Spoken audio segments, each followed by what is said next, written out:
At Humoriso, we're not just another HR consultancy. We're a team of dedicated experts wanting to bring your business forward. Our Humoriso Technology Solutions, HTS, are a different kind of HR tech. Give real-time insights without overwhelming managers with too much data. So whether you're a growing startup, an established company, our human resources outsource support, payroll management are all there to help drive your business forward. So check us out and see what Humoriso could do for you today.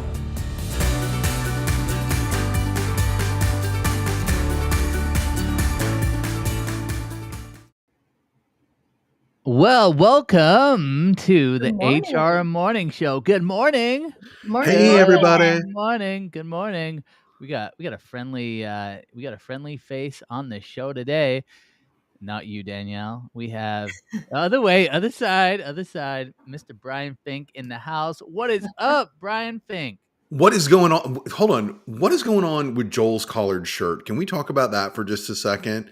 Bro. He's buttoned up. Short sleeve though, so short sleeves, so he's showing off the sleeves. I like that. That's awesome.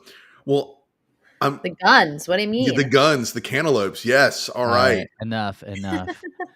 I feel way too honored. Well, Danielle's gonna feel awkward. She's gonna be the odd man out here, right? Like, yeah. Yeah, I have sleeves, but like real ones.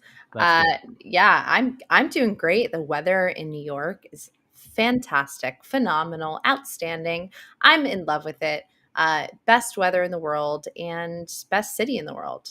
So, well, that's arguable. That's up for debate. You clearly haven't been to Wisconsin recently.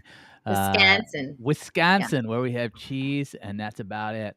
Well, welcome to the morning show, everybody. We'd love to know who is out there. If you can get into the CHAT, that is the chat. Get in there. Tell us who you are, where you're from. We want to hear from you. And if you've got comments throughout the show, making fun of me, making fun of Brian, definitely not making fun of Danielle, please get in the chat and do it. And we're a part of Purple Acorn Network. So if you guys haven't subscribed to Purple Acorn Network, you need to go to purpleacornnetwork.com. We got a ton of great podcasts. I know I've got a podcast. Brian, do you have a podcast? I have a podcast that's upcoming. It is called FinkedIn. It's a witty play on words. It's after this social network. For Facebook? For Facebook. Okay, for Facebook. Good. That's what we do. We put it together. Wow. That's so cool. Well, so what's the premise of the podcast? Premise of the podcast, real quick, is that we are bringing together CHROs, leaders of talent, head of talent, and we're having conversations about, if you will, their horror stories and how they overcame those challenges so that they could drive excellence in their organization and take them from better to best. I love that. Incredible. Well, FinkedIn, the new podcast from Brian Fink, is going to be on Purple Acorn Network. And you can check out a ton of other podcasts as well. I know we've got a ton of great content on the network. And as always, if you can, go follow us on LinkedIn. We're trying to get to 2,000 followers. And it's been a journey. It's been a while. But we want to get to 2,000 followers. And I cannot believe it. Today is number 59, our 59th episode. So we've been running for over a year. And we've had so many great conversations, so many great guests, and today is no different. And as always, we're live every single Tuesday. This is a live show. Anything can go wrong, like my internet, and lots of other issues we have. But it's because we're our live show, so we want to know who is out there. So please get in the chat and let us know.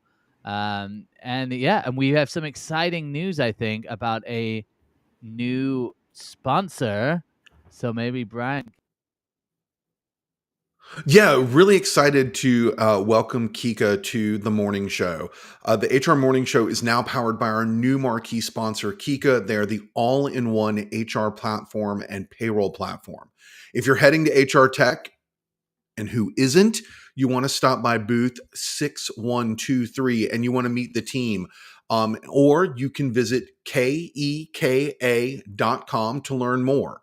This is a unified payroll system that really takes performance management to the next level. And we talk about next level, we're talking about modernizing organizations. It was really founded on the belief that the core employee experience is what is at the heart of the business.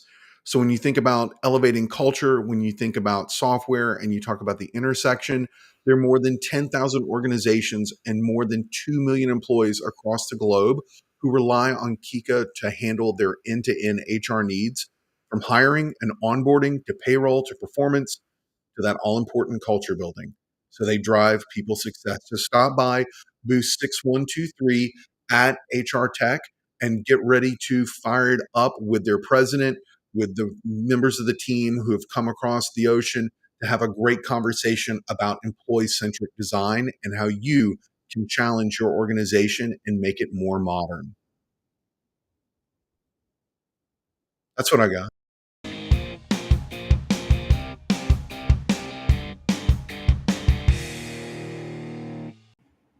The HR headlines. Danielle, what do we have for us today? We got a lot of headlines. we couldn't choose one. Coming in hot. So we decided to choose like 10 of them down the line. But my vision is really bad. So I'm going to maybe squint.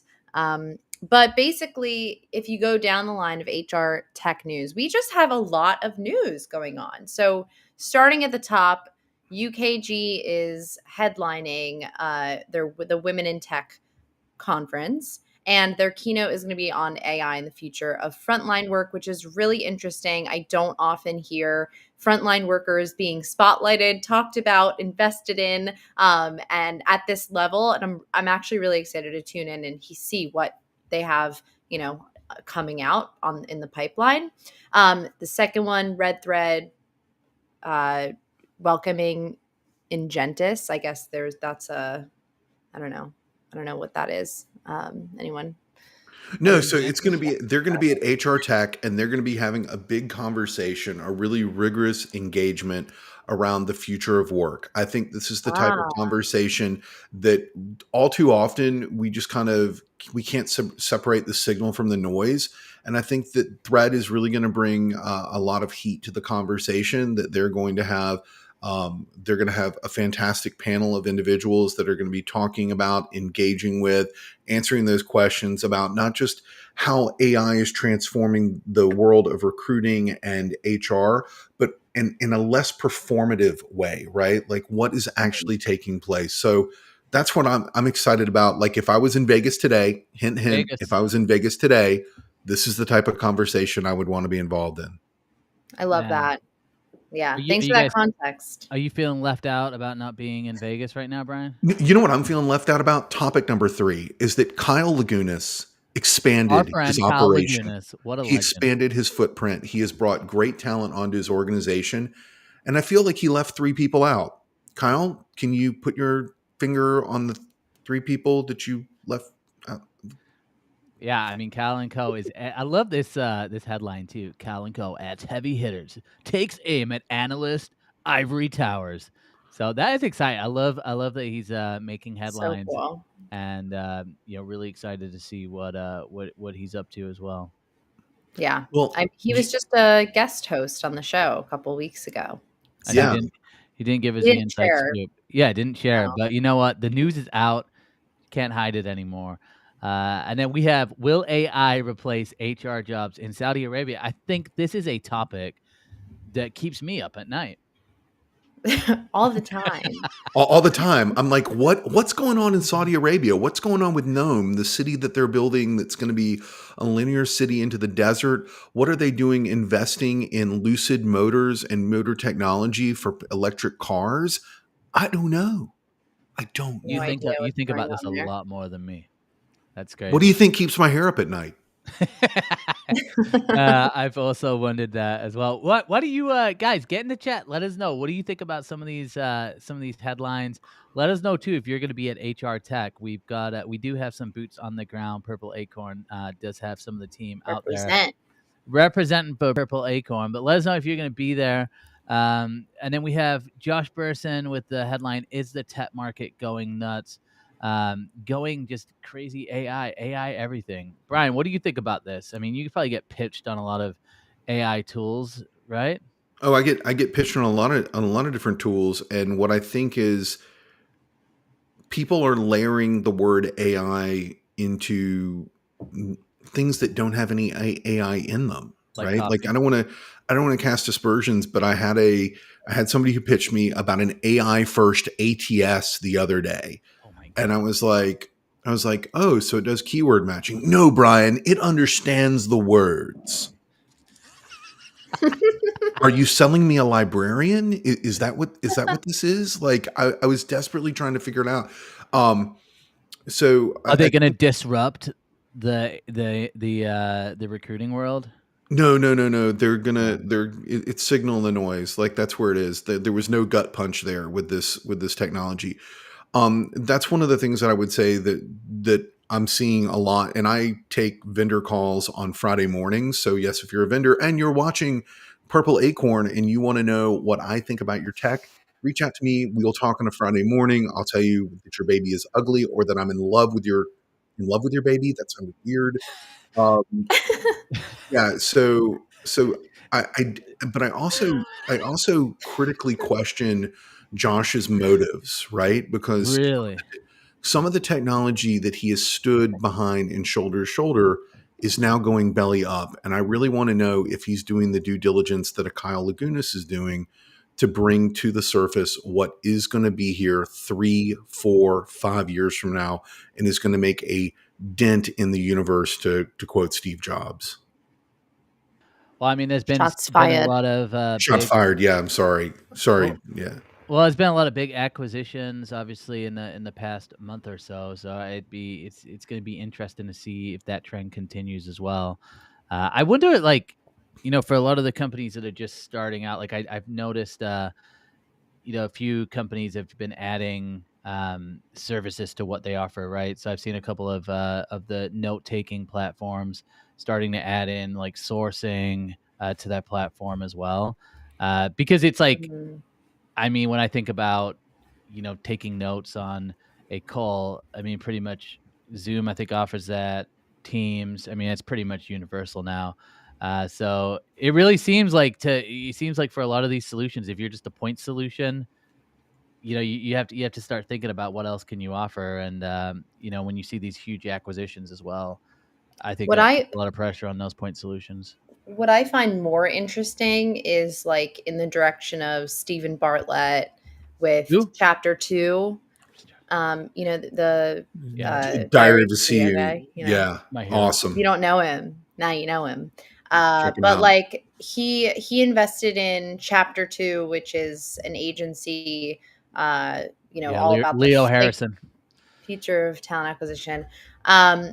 And I think like it's like employer branding, it's talent, and I think like this like, content first approach to employer branding and talent like is desperately needed. And in a modern way, of course, like content creators and that kind of influence of Steven, I think is going to have a major impact on just the status quo of the industry. Like people are going to have to up their game.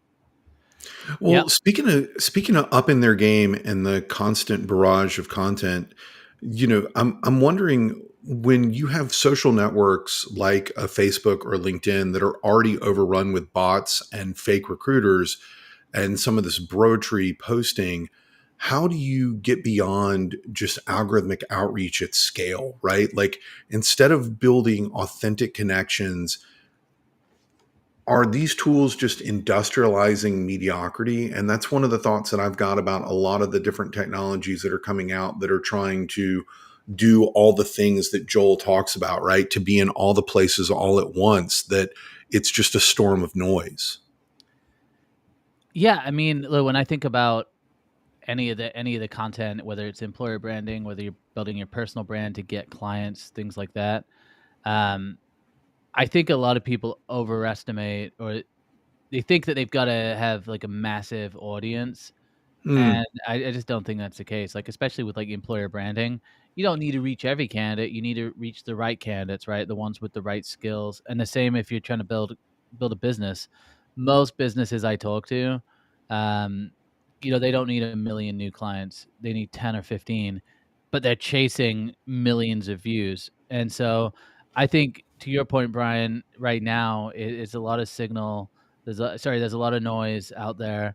And it's like we need more of that authenticity, and you can't scale that. So I think the noisier it gets for people who are just putting out authentic content, for brands and companies that are putting out authentic content that really represents who their company is, they are going to stand out, and it's going to become even more crucial. And I think people who are leaning really, really heavily, particularly on AI to create videos or to do content, it's just going to go into that spam folder, and I think we'll start to see that more and more, because I've heard there's a lot of like AI channels out there right now, particularly on YouTube, where people are literally just building channels using all AI video, and they're kind of winning right now. But in my experience, it's like the good content, the authentic content always rises. And then I think if you have that in partnership with some really good outreach as well, some really personalized outreach with really good context, I still think you're able to accomplish what you need to accomplish.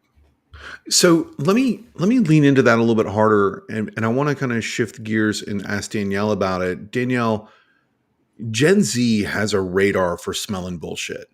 I mean, they are allergic to BS. How do you think all this AI first spray and pray recruiting at warp speed, how do you think it disenfranchises or disaffects, or like what does it do to Gen Z's reliance on all these platforms or even making an application? I think that well, first of all, Gen Z can smell bullshit like you're talking about, but we can also tell what's AI and what's not very easily. Because we've been just growing up with more personalization and, more of it. Of course, AI gets better and better. So I think that's going to be harder to tell, but I do think that we have a knack for smelling what is AI generated. And the second thing, to answer your question of what's the effect, is that it's going to push us to want more in-person connection. So I think there's going to be more of a reliance on, networking events and conferences and, gatherings and communities and like word of mouth, which it already is to get a job. But I think it just forces us to like literally want to turn our screens off and not be on social media. So to that, Joel, do you think that's one of the reasons why like an event like RecFest or ERE's Innovation Summit, that they're just catching fire right now? Yeah, look, I think there's a little bit of digital fatigue in there for sure. I think lots of people are experiencing that. I mean, all you got to do is log into, Facebook is the big one I think of, and it's just so loud. I mean, there's so much going on in the world in general, and so I think, if you get sucked up into that, it has mental health. You got mental health things going on as well. So yeah, I do think that's why these in-person events are getting more steam. But I think if you're smart about using those in-person events, again, it's like mixing everything together, right? It's focusing on digital. Then how do you leverage that digital at an in-person event? Then how do you leverage that in-person event to make real connections? How do you leverage those real connections into something like a podcast, which is long form? So I think like it's just having more of a holistic view of content and realizing that when you're putting out content, you're really just scaling what you should be doing in the real world. It shouldn't really be independent, which I think it was. There was a couple of years there where it was just completely independent from the real world. And I think a lot of that was the pandemic, people getting isolated. So you had this like digital world that kind of grew, but now you're just finding those things melding together. So we've all experienced this, right? Where you meet somebody online, and then when you meet them offline, they're completely different. That's getting a lot harder to get away with. And so I think it's, if you're a content creator, you need to be thinking about having an in-person strategy. How do you leverage that as well? Which is, to me, that's exciting because it's just everything kind of coming together full circle. I think that just to add on to what he was saying, like one of the best things that you could do from a content standpoint, I think, is like have the intention to help people and to like provide value, and for that value to be consistent across, in like it could be your personal, but it could also be like a company brand.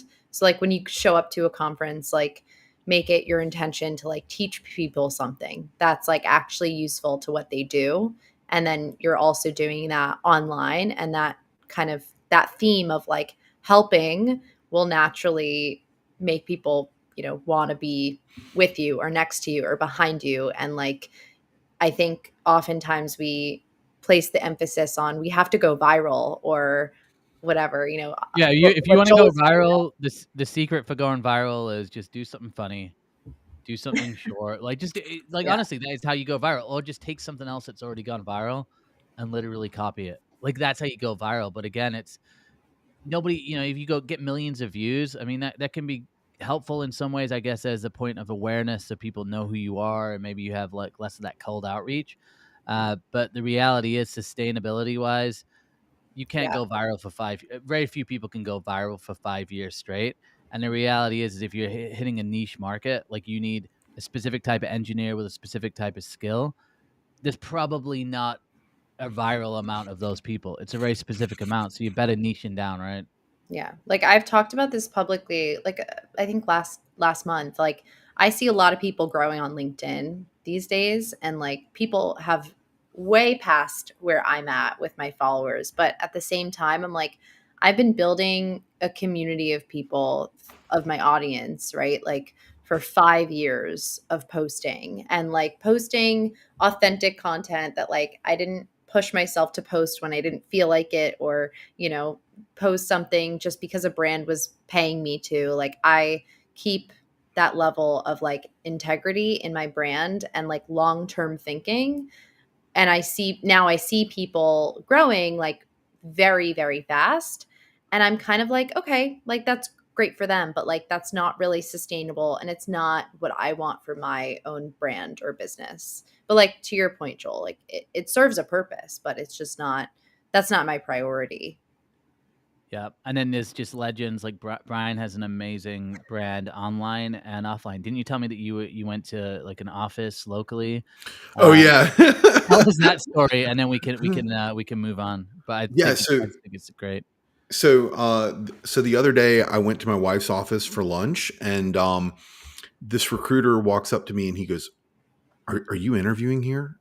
And I was like, "No, I'm just having lunch." And he was like, "But you're Brian Fink, right?" And I'm like, "Yeah."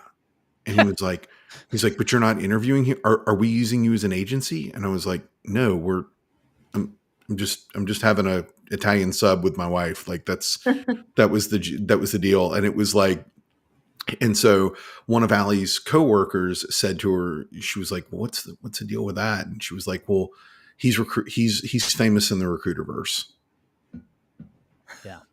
Yeah, it was interesting, right? But how long have you been creating content, blogging, like going to events? All right, so I really feel like it started 10 years ago when Steve Levy was my mic runner. So like I grew up like watching Steve Levy and Matt Charney and Derek Zeller of blessed memory, like them being at conferences and having these conversations.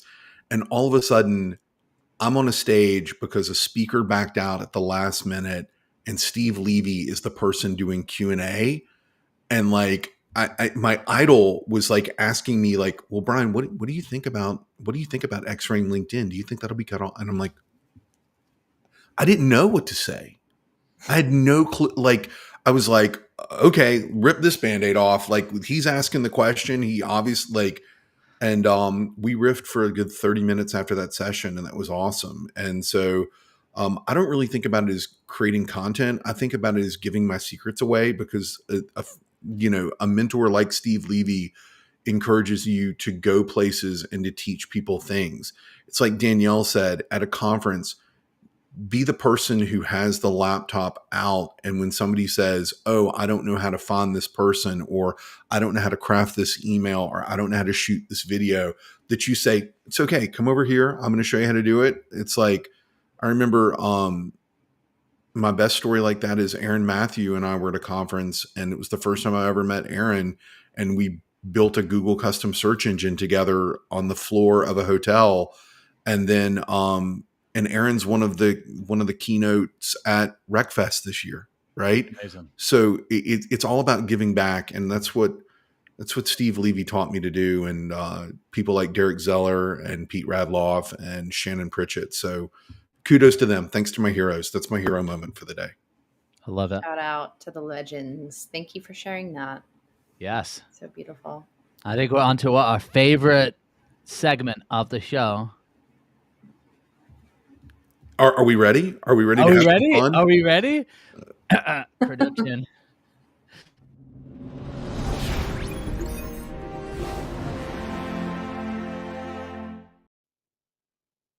Well, hello there, Nicole Hammond. I was expecting to see Lynn. What's going on, everybody? Hey, Nicole. Hi. Can you hear me okay? I think the Wi-Fi with everyone in Vegas is crazy. I can hear you just fine. You're performing at the Sphere tonight, am I correct? That's right, with my friend Winston. Yeah, that's what they're doing. They're doing the Sphere as Winston. Wait, did I let the cat out of the bag? Did I? It's okay. It's okay. It's okay. It's all good. It's all good. Yeah, we've got some exciting things today. We're hoping everyone comes by and sees Winston, talks with Winston, and Lynn would hurt me if I didn't mention our electric party. So this is the lead up where we want everyone to come join. Transparently, I think you've been involved on this journey where we talked about Winston months ago, and now he's real, he's live, and he is benefiting and making an impact with our customers daily. So very exciting times, and it's happening. Okay, so real quick, my mom has just let me know that she's watching on YouTube. Can you explain Winston to my mother, who is, we'll just say, the 60-year-old plus demographic that's tuning into the HR Morning Show today? Can you explain what Winston is and how it empowers candidates and companies to make great hiring decisions? I can, but I have to say hi to my 103-year-old grandma as well. I think they should meet up and play some games. Mahjong in the house, everybody. Let's party. There we go. Yes. So Winston is our friendly AI sidekick. So imagine a world from the moment of hello for your candidates all the way to hire, helping your hiring teams along that journey, taking the burden off your shoulders by providing efficiency, recommendations, and truly helping you across the hiring journey to have a positive, timely experience. I think one thing that I want to iterate, though, is there's still that human touch point. So Winston is allowing to pick up the monotonous work while you can focus on that one-to-one engagement and truly get back to those special moments that are impactful as you have a new hire starting. Well, not only when you have the new hire starting, but Nicole, you talk about impactful hiring and creating those micro moments, right? Like those are key. We just went through a micro moment, or I just shared a micro moment that I had with Steve Levy the first time that I met them in person at a conference, right? Micro moments are not to be underestimated in any faculty. Can you explain maybe or touch on how you feel that Winston enables a recruiter to have more of those conversations and have more of those touch points with a candidate so that it is one-to-one, not one-to-many? Yeah, of course, Brian. And you're spot on with those micro moments. I'm going to take that and use that. I call them moments that matter, but I like the micro moments because it adds in that layer of efficiency. So I like to think of the top funnel, right? I'm a hiring manager and I have hundreds of thousands of candidates top funnel, and I don't know where to start. And we all have this empathy where we want to make sure that people are having a real experience and not being forgotten. So there's two sides to this. One, Winston will come in based on how you set it up and how much AI you want to embrace. He can share with you not only match, he can share with you based on an agentic interview, top candidates for you to move forward, the reasons why. But the other piece to that is in this space, we can't forget about the people that don't move forward, right? So here is also a world where Winston will engage with them, possibly ask them to join a talent community, future state, make recommendations of other roles, and more to come on that, but can't share more there. But there's just going to be these times where we are going to care about everyone involved and ensure that we're coaching and helping them through this journey. So that micro moment, I think, is one that we hear about with every customer and prospect today, and truly is where we've gotten a lot of the impact. The second, and then I'll bring it back to you, Brian, is scheduling. My least favorite thing to do.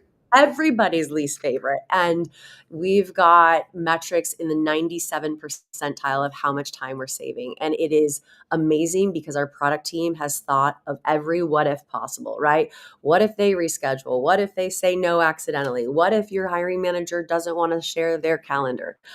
All of them accounted for. And it's a beautiful moment in that hiring process where they've truly saved hundreds and hundreds of hours. All right, so that's a micro moment, and you're saving lots of time, and you're ensuring a quality candidate experience through and through. You're ensuring the hiring manager has a great experience as well. That's an awesome moment. Those are awesome moments. Tell me more about this mega moment with the electric party that's going on. What is that? I don't know. Was there an invitation? Was there a link to sign up? I missed this. First of all, can I just age myself by saying, do you guys get the song in your head? It's electric. Dun, dun, dun. Boogie, woogie, woogie. So every time an Amazon truck goes by and it has it's electric boogie woogie on the side, we sing that. And my 9-year-old looks at me and she's like, Amazon has a song? I love it. I love it. If they turn it into K-pop Demon Hunters, they'll get it. Those 9-year-olds will get it. K-pop Demon Hunters will not be there tonight, but Winston will. We have an electric party. All are welcome. Sign up here. Come to our booth. See us. We've got buses. We've got flashy hands to follow as you come with us over just to celebrate this electric moment where we've made our dreams a reality and are celebrating the impact we've made with hundreds of customers. Well, actually, I used to be one of those 100 customers when I was at Twitter, right? Like one of those hundreds of thousands of customers, because that is the engine that we were using to power our hiring at scale, to bring great people to the organization, to build a truly inclusive organization about 2 or 3 years ago, right? So I can attest to that. I think it's awesome for high volume hiring. I think it's awesome also for the specificity of getting in and getting really detailed and really granular about having conversations with people that are like 1 in 10 that do X, Y, and Z in the world, right? So Nicole, I'm a big fan. I was going to wear my green hoodie, but maybe I'll go get my green hoodie for the last segment. All right. So maybe we'll fire that up. Nicole, yeah, my green hood. I've got my green hoodie. I usually keep it in here, but the only swag I've got today is my LinkedIn hat, right? And I will not be handing those out at the electric party this week. Nicole, also, for those people who are at home who are not making it out to the electric party, that are not going to be there in the room with smart recruiters, with Winston, what do you need for them to think about as a hiring challenge as we get ready to go into 2026 and how they're going to overcome that challenge? What's top of mind? Oh, you're talking to a change management guru. And so I think it's more about the level setting of education on AI, and wherever you are on that maturity level, taking it to the next level to embrace it. We don't want anyone to get left behind. And Winston is truly a buddy that will go at your own pace with the level of AI. Even within an organization, you can have your 15-year recruiter that wants to stay classic, and you have your Gen Z that loves every aspect of Winston. And we're embracing that. So we invite you to come along on this journey. We're happy to educate you and bring you along at your own pace. But I truly recommend visiting our site, visiting us, and making Winston your new buddy. All right. So one other question I'm going to ask, and I'm going to put you on the spot here. Smart Recruiters last year at HR Tech and the year before, they unveiled really a recruiter-driven academy to help people level up and to get to that point where you say you're a 5-month-old recruiter, you want to be at a senior, you're a senior, you want to perform with that agility. Nicole, what do you got cooked up? Oh, man. So we are going to help you with that AI maturity. So right now we've got some white papers, the classic white papers, but we're creating a model to help you kind of take a survey, a few questions, see where you are. And then to your point, we're creating a program to help you on that journey and get you to the next level.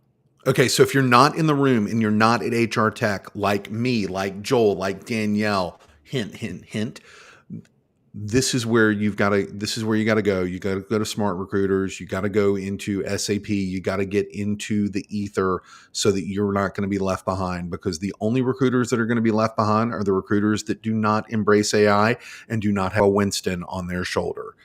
Nicole, thanks for stopping by. I know that things are wild and crazy. It's early in Vegas this morning. Please have an excellent time. And what's the party and what's the booth? Oh, electric party booth. We have more than one, so forgive me because I haven't had enough coffee to give you the number. All right, go fuel up. I'll send you some Starbucks gift cards. Let's get fired up. Nicole, thanks for stopping by. Yeah, thanks for having me. Have an electric day.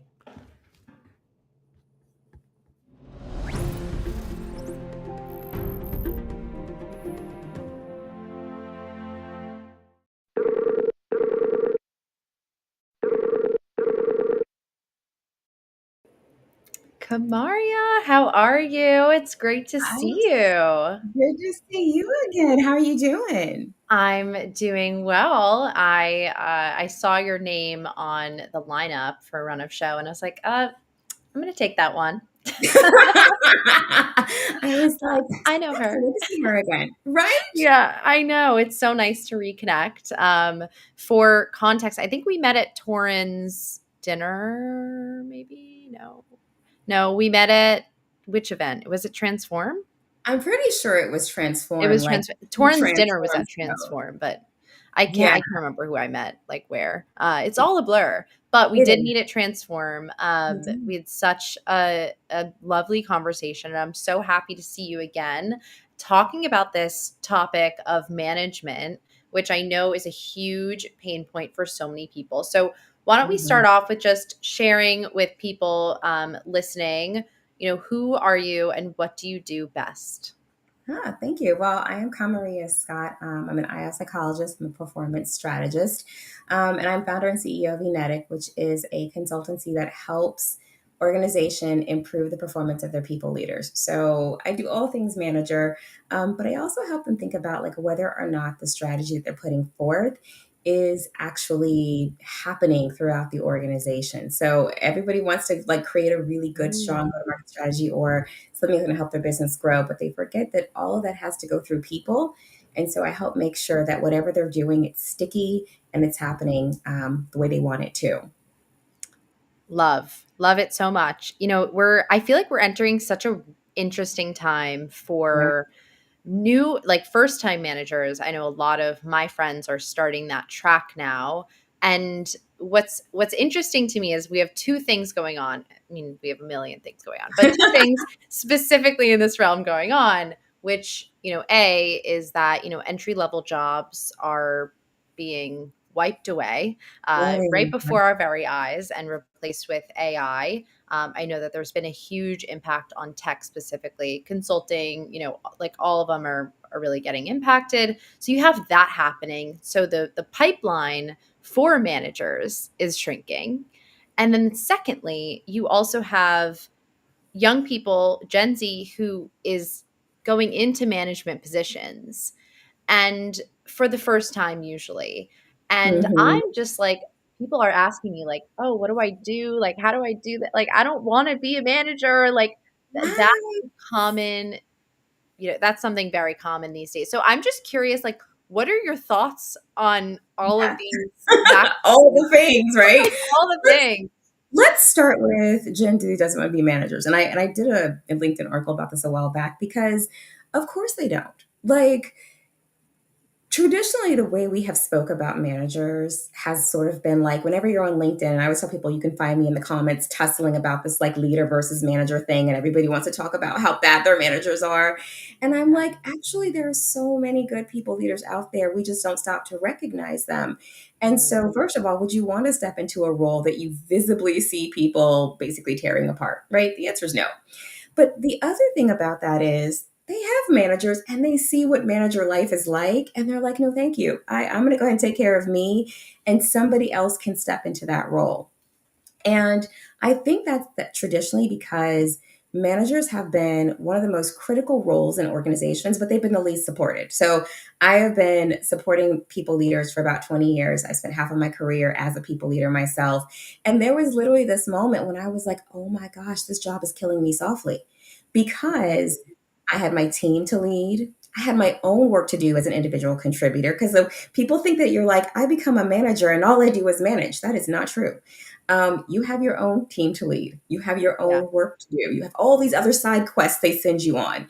So it's likely that people say, my gosh, my manager's online all the time. My manager seems tired. This job does not seem like fun. I don't want to do it. That's not surprising. Not at all. Yeah. It's funny. I think this came up actually at our panel at Transform, how we've just like people, I think that management is something that people should want to do, right? It's like an obligation. And I think as we've moved more to, I'd say more of an individualistic culture, at least I think compared to where we used to be, and also globally, I think we're pretty individualistic, and it's very much like, okay, like, I'm going to look out for myself and prioritize maybe myself over, stepping into a role that is killing me softly. And I am curious of like, well, are you seeing that too? And secondly, like, how do we maybe reinvigorate that team-based thinking, or like at least thinking. The sense of we, right? Yeah. So, it's so interesting. A while ago, before I started my business, I worked for an organization, and I was sitting in a session with our college new hires. And so some of them were fresh out of college, and some of them were had returned to college to get their degrees. And so they were joining the workforce. And so on the panel, they've been here probably, 7 days. Somebody said, well, like, when should I start trying to be a manager? And I said, well, that's an interesting question. 7 days in, I applaud the initiative, but tell me why you want to be a manager. And he said, well, that's because that's when you start making money. And I was like, well, hold on now. You definitely make this medium bucks as a manager, but it's not what you think it is. So I think we have to, one, level set the expectation and understand, like, how did we get here? We used to have career paths where you didn't have to be a manager in order to elevate in your career. There were technical and expert paths for people who were just not interested in being people leaders. And then we did a series of fun spans and layers exercises. We started flattening out organizations. And we basically said, if you want to grow, if you want to progress in your career, you're going to have to be a people leader. So I've been in the workforce long enough to have seen, before there was this push that the only way you can really progress in your team in your career is to lead people. And so I think, first of all, we need to go back and rethink that choice, because people leading, I always tell people, it's a calling. You have to want to do it. I love being a people leader. I love caring for my team. I love watching them grow. Like, is it sometimes when you want to pull your hair out? Yes. But you have to enjoy peopling, and that's not everybody's calling. So I think, first of all, we have to make sure that we're not forcing people into people leadership who won't want to be it. And I happen to be, on the stage with our head of sales. And I was like, listen, if you want to make more money, go see this guy. Because that's a path for you. So I think first we have to think about, like, is it for everybody? It's not, right? We need to be honest about that. And we need to have career paths for people who want to do other things. For the people who do want to do it, though, we have to remove some of the friction of being a people leader. And I think as I, continue to watch where we go with manager support. So I'm so happy that we've moved away from leader versus manager, and everyone's really focused on performance manager, and all these wonderful tools have popped up to support people leaders. But we have to ask ourselves, have we removed the friction from being a people leader? Have we made it so it's not so hard? And I don't think we're there yet. I think first and foremost, we need to, as Chip and Dan Heath say, go see the work, right? Spend more time with people leaders to understand their experience. And then ask yourself, are you making it easier for them to do the job, or are you making it harder? Because that's what it is. I don't think that people are individualistic. I think it's that no one is signing up for what they perceive to be a losing battle when they're like, listen, I can take care of me and be successful in spite of that. That's such a helpful reframe, right? Like, rethinking, and maybe also getting into the practice of empathy. That's really what we're talking about. And I think that empathy, might be fluffy or whatever you want to call it. But at the end of the day, it's actually a very tactical tool, right? Oh, absolutely. Empathy requires you to context switch to understand what someone else is going through or how your decision might impact them. And I feel like that's really the first step from what you're, saying, from what I understand you're saying, to being to removing some of that friction that managers deal with.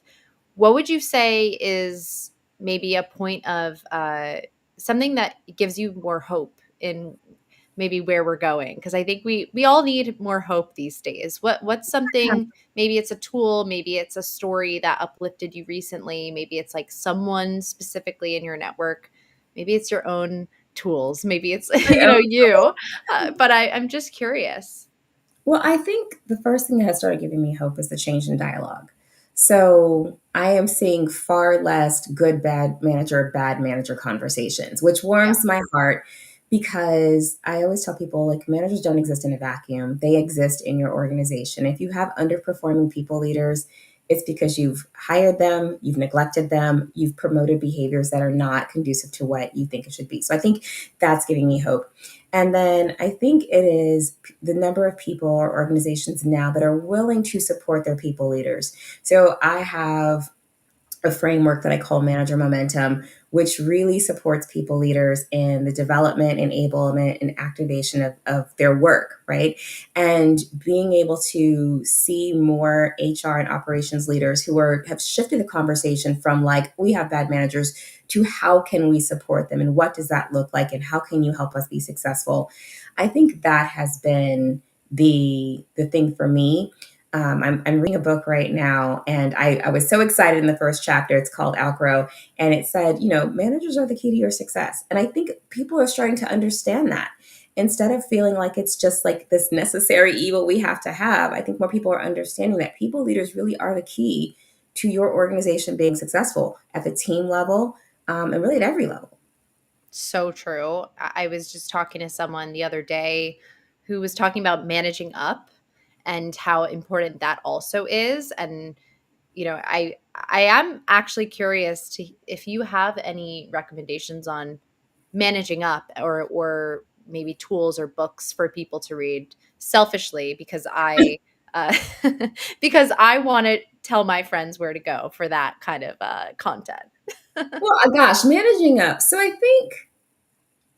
I don't know if I have a specific book for that, as much as I would say, here's where I would ask anyone to learn to focus, and that's the power of influence. I think, when we understand that managing anything, so managing gives us positional power, right? So we get to look down and say, I am the boss, so I get to set the rules, right? But a good people leader also knows that you cannot lead strictly from positional power. You have to lead from influence. And so what I would say is that think about what that person that you are managing up or outward to, what matters to them, what's important to them, what's keeping them up at night, and try to make sure that you are figuring out how to do that. And I'll give you a wonderful example.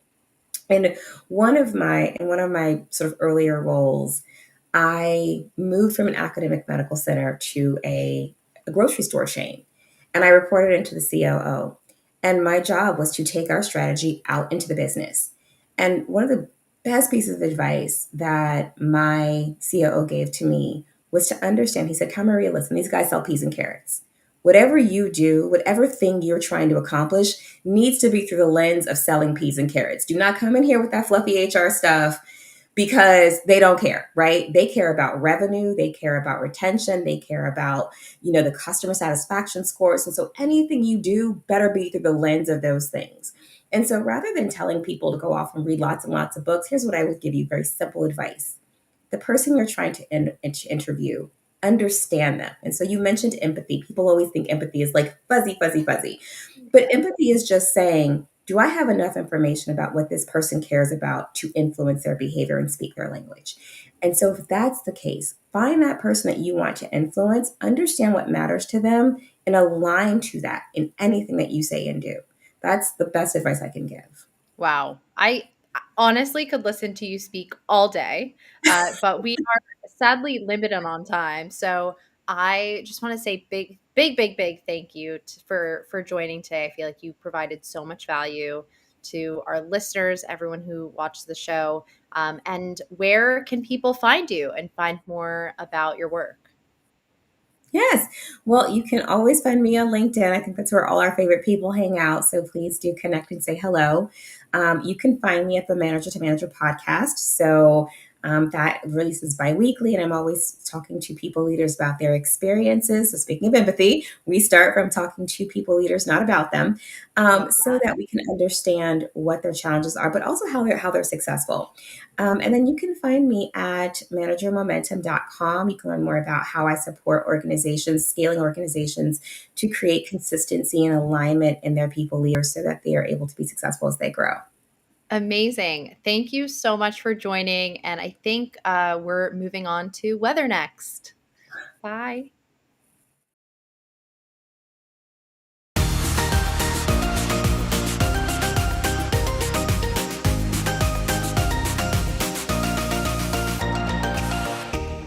Good morning. Well, I don't really have a weather, but I am in Las Vegas at HR Tech. Can you guess where I'm at? Can you guess? Just I already know. The like slanted walls. Pisa? Ooh, I like that. I like that Pisa. I like Pisa. Pisa? Pisa. I like Pisa. Come on, Serge. Are you at Circus? Circus. I'm at. How did you know? How did you know? I'm at the Sphere, actually. They have hotel. Oh, you're at the Sphere with Winston. Yeah, exactly. No, I'm at the Luxor. Nice. It's your spot. The classiest spot in Las Vegas is the Luxor. Is there a stain on the floor this time? You remember that? Yeah. Are we gonna do a black light test right now? No. Let's do any black lights because I need to sleep. And Brian, it was a massive stain. It wasn't a little stain, so it was like the stain size of half the floor. Yeah. No, I have a crazy story about the Luxor. Long story short, there was a drunk dude at like 2 a.m. knocking on our door, and I was on a family vacation. Our parents were on another floor, and so we were like freaking out. We were very scared kids, 3 of us. Yeah, it was very scary. Fun times at the Luxor. I'm not scared, but I am here. I am sad that my crew is not here in Vegas for HR Tech, but I'll represent. I've got the red shoes. I'll be walking around with those red shoes. But a couple of things. I want to get your thoughts because we have a lot of HR folks that have never been to HR conference or any type of conference. Yeah. What's the advice for those folks? Like, what should you be prepared for when you're coming to these conferences for the first time? Overwhelm. You've done so many of these, Brian. Yeah. All right. So HR Tech, I encourage people to don't sit in the middle of the room, right? Like it is a big room that everybody is situated in. You guys are at Mandalay Bay this year? Yeah, we are. Okay. All right. So it's going to be a big room, a lot of vendors. There's going to be a lot of conversations towards the center of the room. Go to the edges. All right. You're going to see, so at the edges, the way the room has been set up in the past is that you've got the tables where we're having donuts and coffee. I think that you are going to have your most valuable conversations, not in the presentations themselves, not in the vendor demos. I think the most valuable conversations you're going to have is on the edges of the room, speaking to individuals who are looking for their tribe, right? Don't be afraid to walk up to somebody and say, "Hey, I'm Brian. I'm from Atlanta. Where are you from?" Right? Get people talking. Have that kind of conversation. There's, to Danielle's point that she made earlier, there is this real yearning for authentic connection, right? And we're not having it online, and we can have it in person. Go to the edges of the room. I would give alternative advice for RecFest is I would say don't stand at the edge of the tent if you're going to talk and carry on and have a conversation, but be in the room, be in the tent, right? I think that there's a lot of things that happen there. Also,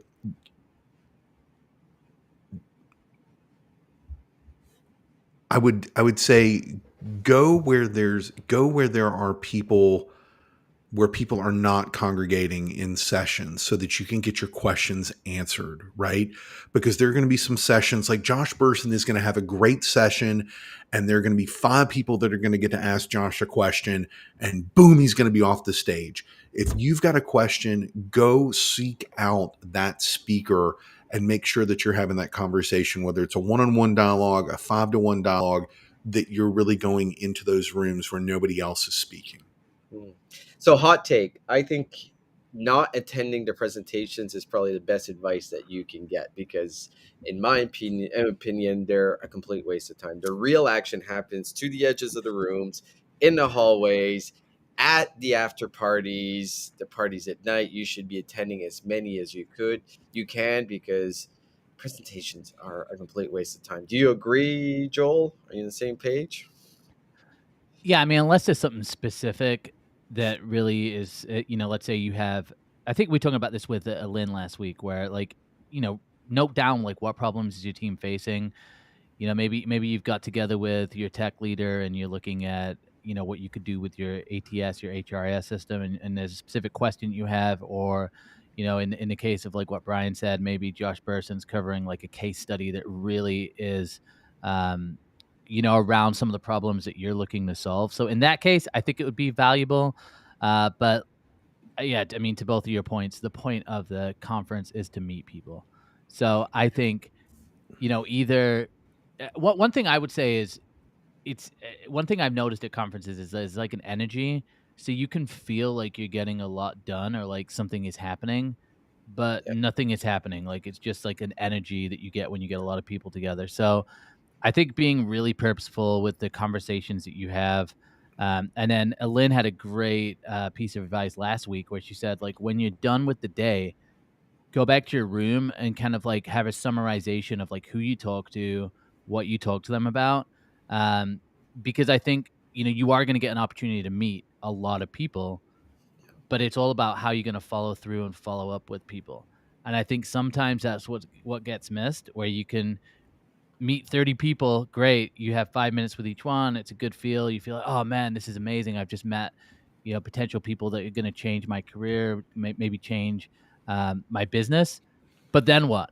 So I just think like really being able to take that in is huge. And like, I think Brian, you said like being present, right, in those conversations. To Danielle's point earlier, like trying to add value. Maybe it's a thought, whatever. Maybe it's some advice. Maybe it's just listening to somebody.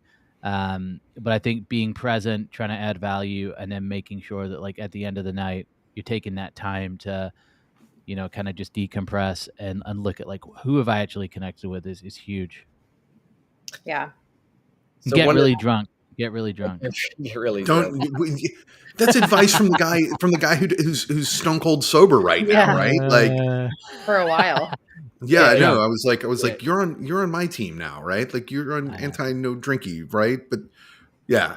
Yeah. Don't. This year's theme is be the change, and I think it kind of goes with what I've been talking about a couple of times as far as the relevancy of HR departments has been waning a little bit in the last couple of years, and I think this is really important for us to step up again. I think it's really important for a lot of HR leaders to attend these types of shows and be on top of what technology is coming, because one of the CEO's main concern is their HR departments or CHROs are not aware or what's going on with AI and not aware what's going on with technology in itself.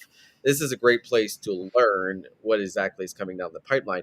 But the other side of it too is like it becomes overwhelming. There is so much noise in the HR tech space that is for a practitioner, an HR leader, a CHRO.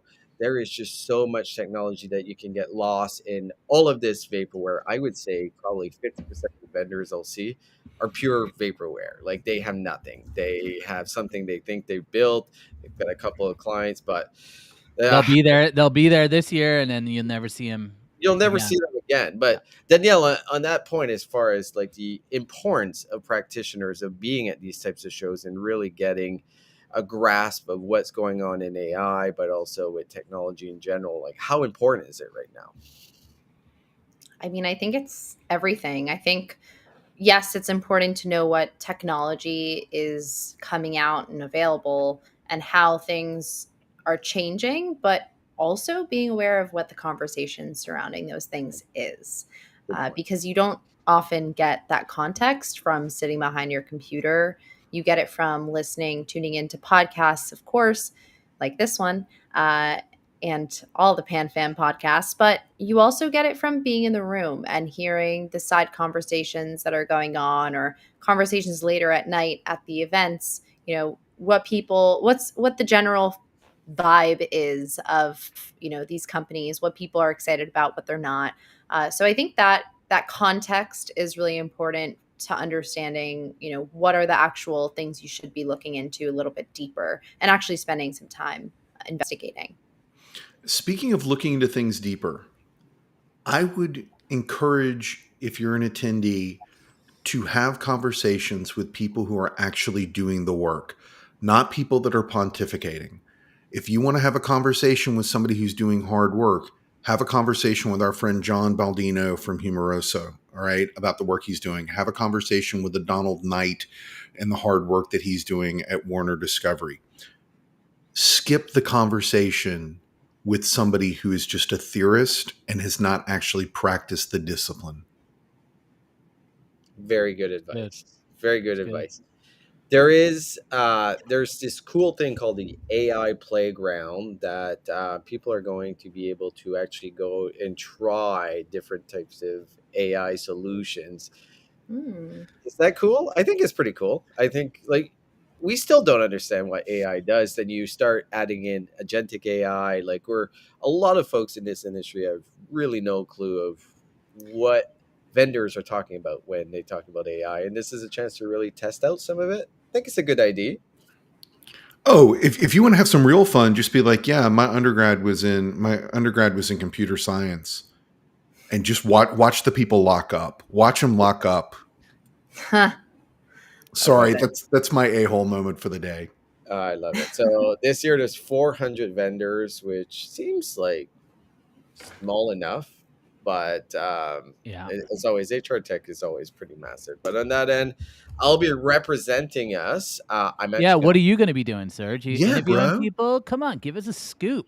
I am jam-packed, so I'm obviously there representing Purple Acorn, but mainly I'm representing Resume Wallet. We've got a lot going on. I think I have like 22 meetings booked in the next 2.5 days, just going through everything I need to do to showcase what Resume Wallet is up to. So I'm excited about that. I've got the Smart Recruiter Party tomorrow night. I've got where is that at? I forget, actually. Okay. So, Serge, to the segment. Serge, so there's a QR code to scan for it. Yes. Go by the booth. Winston will be walking around. He will show you how to get to where you're going. Serge, I have 2 words of advice for you. Please. Golden steer. What? Okay. Elaborate. It is the most old school steakhouse in Vegas. Let's go. I love it. I'll do it tonight. Okay, good. The hair is counting on you. So I'm going to meet Keika. I'm going to be interviewing their CEO. Nice. Wow. We'll have that on the show next week. So that's exciting. But mostly I'll be, you know what? I met Danielle the first time last year during HR Tech, and I'm pretty sad that you're not here. Me too. Joel is always the man, and Brian, well, I'm always going to see you everywhere. So I've never been to HR Tech, but you apparently you weren't here last year. Wear good shoes. Wear good shoes is the other piece of advice I'd give. That floor is unforgiving. Sneakers only. Yeah. Sneakers only. I just wear high heels everywhere I go now. It's my new JCK and I, we were walking the floor, and I was walking in my Rothy's. My feet were blistered by the end of the day. Yeah, no, that's just stupid. You got to. Yeah, it was dumb. It was a dumb move. But the thing is, you know what's really cool is sneakers are cool with suits, right? And I always wear kind of a suit or at least a sports coat, and you can wear sneakers. Like it looks. And thank you for the permission, Serge. And Serge, what sneakers are you going to be wearing? I will be wearing some red shoes, but I also I mix it up. I actually have 3 pairs of sneakers. So wow. Oh, here we go. Look at this. This is not the segment that I thought I was going to have. This is the most strategy I've heard right here. Let's go. Yes, let's go. You getting I'm a big fan of Vessies. I don't know if you've ever heard of Vessi. They're the most comfortable shoe. They're waterproof, not that it's raining. And damn, it's hot. Like it's like 40 degrees Celsius, which is like 100 Fahrenheit. Come on, bro. We need. I forget that you guys are Americans. So yeah, it's gonna be damn hot, but I'll be wearing a lot of different shoes. Nice. Glad I know which shoes. Hey, wearing. tell me how that TikTok in recruiting session goes as well. Tell me how that one goes. Who's doing it? I don't know. You don't know who's doing it? No, I do know who's doing it, but William. Yeah, we know who's doing it. Yeah, we know who's doing it. Doing it well. I am not bitter about. I mean, I love TikTok. I love recruitment. But who does great content at events and really fast is Joel. Yeah, I do really like crap summary videos. Yeah, but people eat them up. The people eat them up, dude. Well, that's the whole thing. It doesn't need to be people. I'm telling you, man. Like I think one of the biggest mistakes you can make is just overproducing. I mean, if you're gonna do it for YouTube, it's one thing. It's gonna live there forever. But if you're doing it for LinkedIn, although that being said, Danielle, you just put out a fire video that was like production value was amazing. But my guess is that's going to be used in other purposes than just a pure LinkedIn video. Yeah, no, it's a 20-minute episode. Yeah, exploring the world of general contracting, being on site, doing things. Dude, that was epic. That was epic. Build. Thank you. Do you know what does really well at conferences? Joel's man on the street interviews. They always kill. Yeah, I gotta. Remember that one guy that walked away from me? He walked away. Yeah, exactly. I'm thinking about bringing like the man on the street content, but like just making them super awkward and like just having them just like bloopers the whole time, to mess with people, and then like ask them like really personal, invasive questions, like, do you wash your hands before you wash your face? Yeah, exactly. Like, what? When's the last time you went to the bathroom? All right, guys, I gotta head to the floor. You gotta head to the floor. That's it. That's Serge, this is the end of the section. I dare you to ask the CEO of Kika about his. No, I'm kidding. Do you wash your hands when you wash your hands? Well, Serge, in that room, you should wash your hands. Just many times. All right, guys. Have fun. Have fun. Thank you. And that weather. Well, we got weird on the HR morning show. We got the HR tech and HR executive event that apparently all the cool kids were not invited to. But we have lots of friends there, so we're excited to have Serge there. We're happy for them. I think Mike's there as well. Hopefully getting a ton of content. I mean, I'm sure we got so many friends who are at the conference. We got so many friends that are at that conference, and we got so many friends who made the HR Tech 100 influencer list. Like we called out Baldino, we called out Donald Knight, right? Like these are legends. These are icons. These are people who keep doing things in the business. And I mean, yeah, I'm happy for Sarah White. I'm happy for Kevin Wheeler. I'm excited for all the people that are in the room. It's going to be good. Well, look, we can't wait to see updates from the event. So if you're at HR Tech, let us know in the chat that you're going to be there. And we can't wait to see all the selfies, a barrage of selfies. Hashtag hitting my HR LinkedIn Tech. page. Videos, subpar content. No, I'm just kidding. There'll be great content. There'll be so much good content. We're excited about that, honestly. And, we want to give a massive shout out to Kika as well, our headline sponsor. We wouldn't be able to do this show without you guys. So really, really, really special shout out. And if you haven't checked them out, please do. Let's put a QR code there, some sort of link Production. Where's my swag? We need swag. Brian, it's swag to show up. It's been amazing to have you as a co-host as well. So why don't you let us know what's the event that you're going to be at next in person? Oh wow, you are putting me on the spot right now. So there is a high likelihood that I will be at the Wreckfest with the Joel Algae. Wreckfest 2025. Let's get wrecked. Let's get wrecked at Wreckfest with Purple Acorn. There is a code if you want to get a discount. The discount code is Purple Acorn. What kind of discount is it going to be? 100%. Hey kids, let's play a little roulette here today. All right, let's grease up the wheels and make something happen on the cart. All right.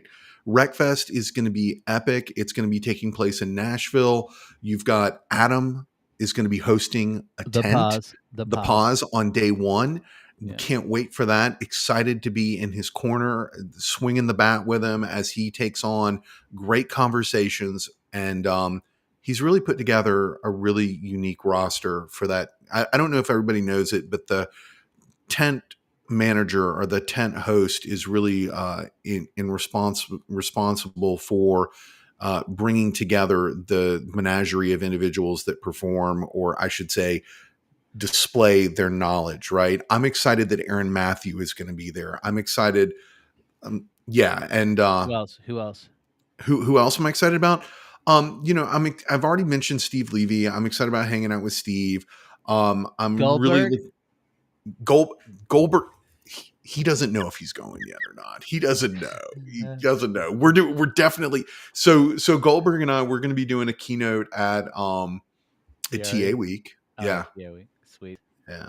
Well, Daddy Evan will be there as well. Shout out to Daddy Evan. We're going to have a amazing tent there as well, the Purple Acorn tent. It's going to be the spot to be.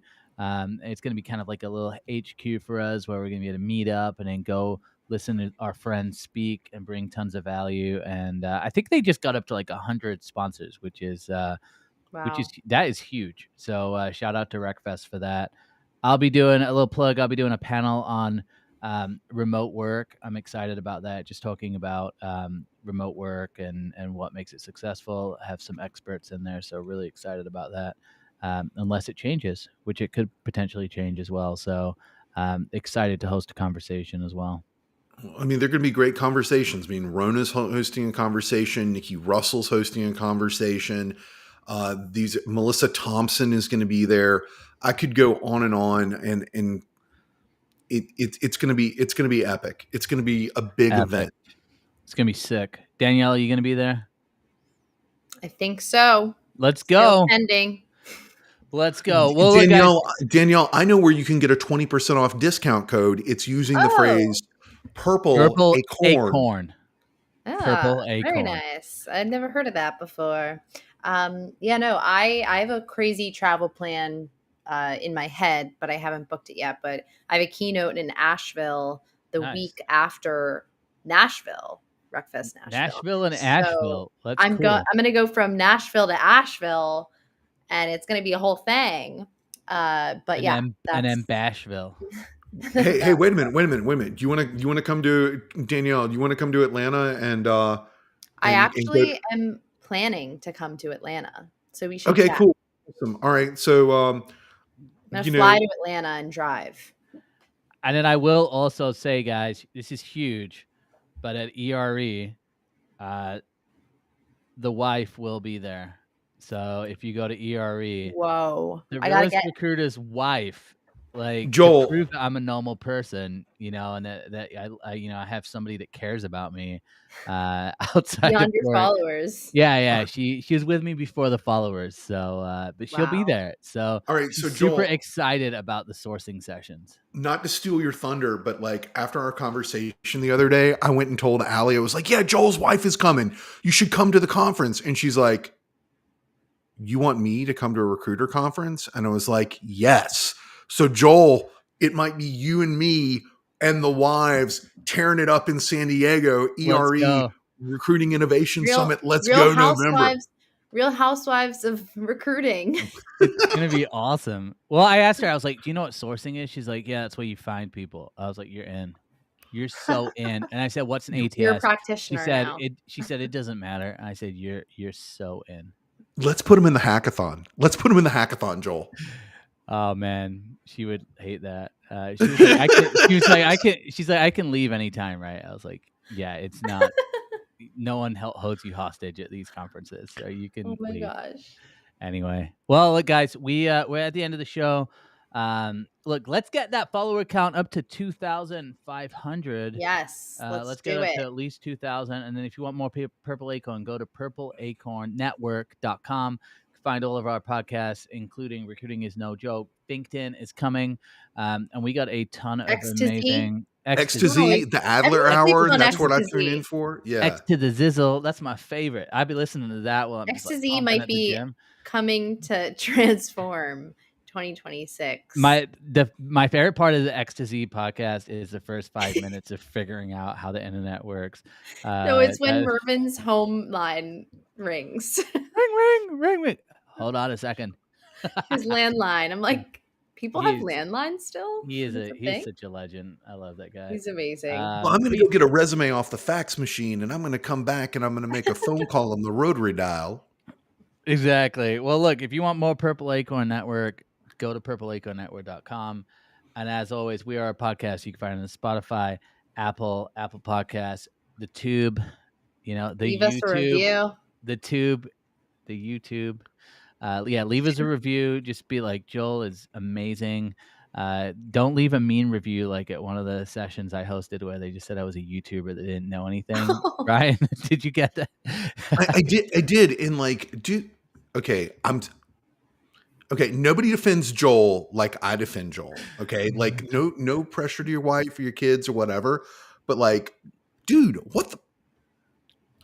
Yeah, I'm not happy about that. It's all good. Hate it until you make it. That's what I say. Fake it until you make it. Anyway, guys, we're heading out for today. We'll be back next week with more great guests, more great conversations. As always, if you want to be a guest on the show, hit us up. Hit up Mr. Evan White as well. And thank you to our team behind the scenes, Evan and Alan, absolutely killing it as always. And special thanks to Danielle and Brian for hosting the day. We'll see you guys next week. Kika in the house. Kika! Later.